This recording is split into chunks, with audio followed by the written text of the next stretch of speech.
तपाईहरू अहिले हेर्दै हुनुहुन्छ स्मार्ट खबर। 24 घण्टा ताजा खबरका लागि हामीलाई सब्स्क्राइब गर्नुहोला, साथै छेउमा रहेको बेल घण्टीमा क्लिक गरी अलमा क्लिक गर्न पनि नबिर्सनुहोला।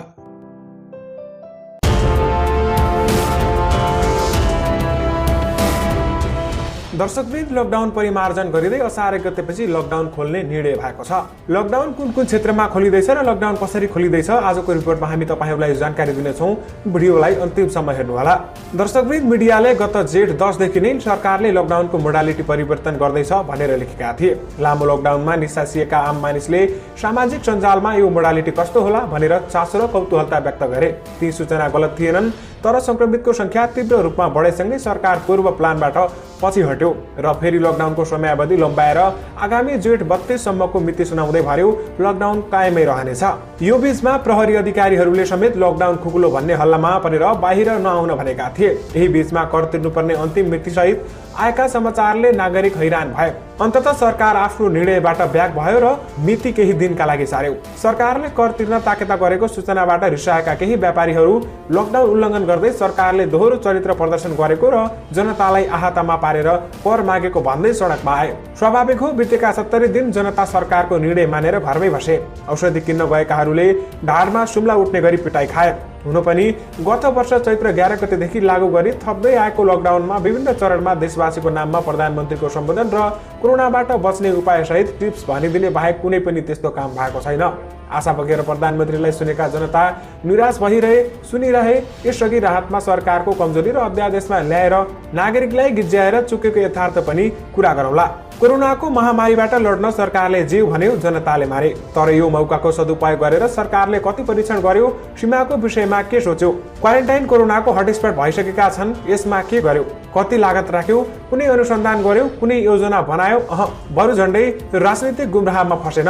जनता त्यसले खुसी नभएका हुन्। पछिल्लो पटक थपिएको लकडाउनको समयावधि जेठ 32 सम्म लागू हुनेछ, तर स्वास्थ्य सामग्री खरिद प्रकरण परीक्षाको दायरा नबढाइकन सीमाबाट नागरिक लुकीछिपी आउनु, 3 मा संक्रमण देखिनु, संक्रमितको कन्ट्याक्ट ट्रेसिङ ढिलाइ हुनु र संक्रमण बढी फैलिन जानु, आरटीटी परीक्षण विधिबाट नेगेटिभ देखिएकाको मृत्यु पश्चात गरिएको रिपोर्टमा पोजिटिभ आउनु, कोरोना महामारीका बेला राष्ट्रपति कार्यालयको लागि महँगो कार्पेट फेर्ने समाचार, मन्त्रीलाई महँगो गाडी किनिँदै गरेका समाचार, हाम्रो भान्सामा पाइने औषधिको प्रयोगबाट यसको उपचार सम्भव भएका केही केसहरूका कारण कतिपय व्यापारी सोफर्त रूपमा सरकारले लागू गरेको घर बाहिर अति काम नगरी ननिस्किनु भन्ने उर्दीलाई सरी भन्दै सटर खोल्न थालिसकेका छन्। यसैबीच बिहिबार प्रधानमन्त्रीले बालुवाटारमा मन्त्री परिषद बैठक डाकेर बैठकमा आगामी असार 1 गते लकडाउन कस्तो बनाउने भन्ने विषयलाई मुख्य एजेन्डा बनाइयो। प्रधानमन्त्रीलाई मन्त्रीहरूले नागरिकको अप्ठ्यारो, आक्रोश र गुनासोको विषयमा पनि जानकारी गराएका थिए। त्यसपछि उनले बुधबार विभिन्न क्षेत्रका विज्ञ र चिकित्सकसँग राखेको प्रश्न, जिज्ञासा र सुझावका आधारमा मिहिन ढङ्गले योजना बनाएर ल्याउन उप प्रधानमन्त्री ईश्वर पोखरेल नेतृत्वको उच्च स्तरीय समितिलाई निर्देशन दिने निर्णय भयो। उप प्रधान तथा रक्षा मन्त्री ईश्वर पोखरेल नेतृत्वको क्राइसिस म्यानेजमेन्ट सेन्टर सीएमसीले मन्त्री परिषदको बैठकले जिम्मा दिएको लकडाउन खुकुलो पार्ने विषयमा मोडालिटी तयार पारेको छ। यसपटकको मोडालिटीमा जनजीवन, आर्थिक गतिविधिको निरन्तरता र नियमितताको सन्तुलन राख्न लकडाउनको वर्तमान स्वरूप परिमार्जन गर्न लागि हो। उच्च स्तरीय समितिले उक्त मोडालिटी 2 दिनभित्र पेश गर्नेछ। उक्त मोडालिटीमा आवश्यक परे केही संशोधन गरेर लागू गरिने बुझिएको छ। हामीलाई प्राप्त जानकारी अनुसार उच्च स्तरीय समितिले असार 1 गतेदेखि 70 दिन अर्थात् भदौ 8 गतेसम्म विभिन्न 6 चरणमा लकडाउन खुकुलो बनाउने गरी मोडालिटी बनाएको छ। देशभर कोरोना भाइरस संक्रमितको संख्या बढ्दै गएपछि प्रधानमन्त्री केपी शर्मा ओलीले तत्काल लकडाउन खुकुलो पार्न सम्भव नभएको बताउनु र बाहिर चर्को जनदबाव परेको मन्त्रीहरूको रिपोर्ट सुनेका प्रधानमन्त्रीले उच्च स्तरीय समितिले लकडाउनको मोडालिटी सहितको कार्ययोजना दिनुपर्ने निर्देशन दिएका थिए। उक्त मोडालिटीमा असार 1 गते पछिको 2 हप्तालाई पहिलो चरणमा मानिएको छ भने जसमा अहिले जस्तै अत्यावश्यक बाहेकका सवारी साधन सञ्चालनमा रोक नै लगाइनेछ। क्राइसिस म्यानेजमेन्ट सेन्टर सीसीएमसीको मोडालिटी अनुसार असार 1 गतेपछि आंशिक रूपमा हवाई उडान सुरु गर्ने प्रस्ताव गरिएको छ। पहिलो चरणमा शुक्रबार म्यानमारबाट र दुबईबाट पनि ल्याउन प्रक्रिया सुरु भएको छ। सावधानी अपनाएर लकडाउनलाई लुज डाउन गर्दै लैजाने प्रक्रिया आगामी असार 1 गतेबाट सुरु हुनेछ।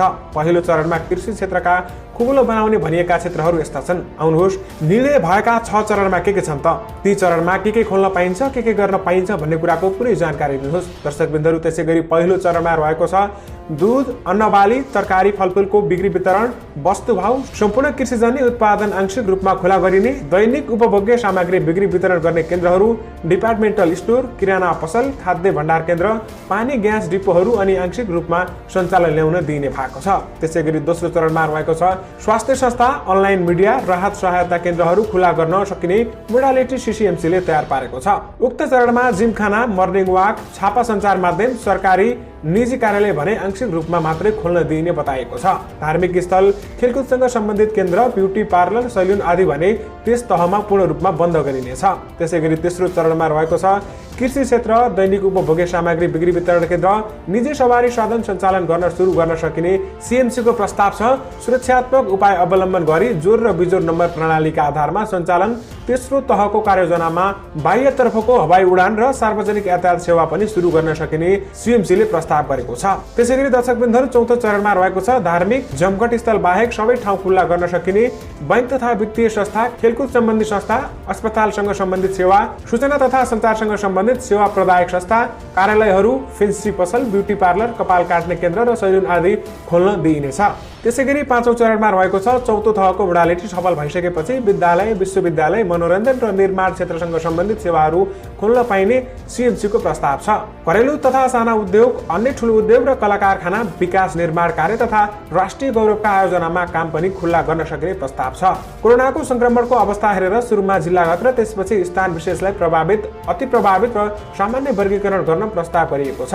सीएमसीले दुईवटा विकल्प उपलब्ध भएको भन्दै प्रस्ताव पनि गरेको छ। पहिलो विकल्प रहेको छ आंशिक लकडाउन स्वरूप संक्रमण र जोखिमको आधारमा निश्चित स्थान र समयका लागि आंशिक रूपमा लकडाउन लगाई मुख्य क्रियाकलापहरू खुल्ला गर्दै जोखिम प्रक्रियामा जुट्दै र क्रमिक रूपमा खुकुलो गर्दै जाने। त्यसैगरी दोस्रो विकल्पमा रहेको छ लकडाउन रहेको स्वरूप जसमा सुरक्षा सावधानी अपनाएर लकडाउन हटाउने, नेपाली भान्सामा भएका बहुगुणी सजिलै र सस्तो रूपमा प्रयोग गर्न सकिने विभिन्न मरमसलाहरूलाई उचित रूपमा प्रयोग गर्दा पनि यस्ता किसिमका भाइरसहरूलाई परास्त गर्न सकिने आयुर्वेदिक चिकित्सकले भनिरहेको छ। नेपालमा लकडाउन लम्बाइरहँदा गरिबी, आत्महत्या, भोकमरी, बेरोजगारी लगायतका समस्या बढिरहेका छन्। सबै सरकारवालाले लकडाउन खुकुलो बनाउँदै सामान्य जनजीवनमा फर्कन अनुरोध गरिसकेका छन्। दर्शकबिन, त्यसैगरी अहिले नै खुकुलो पार्ने भन्दा पनि सम्पूर्ण खाका तयार गर्ने गरी र 80 दिनपछि सबै क्षेत्र खुकुलो पार्ने गरी खाका तयार पार्न समितिलाई निर्देशन दिएको छ, बैठक स्रोतले भनेको छ।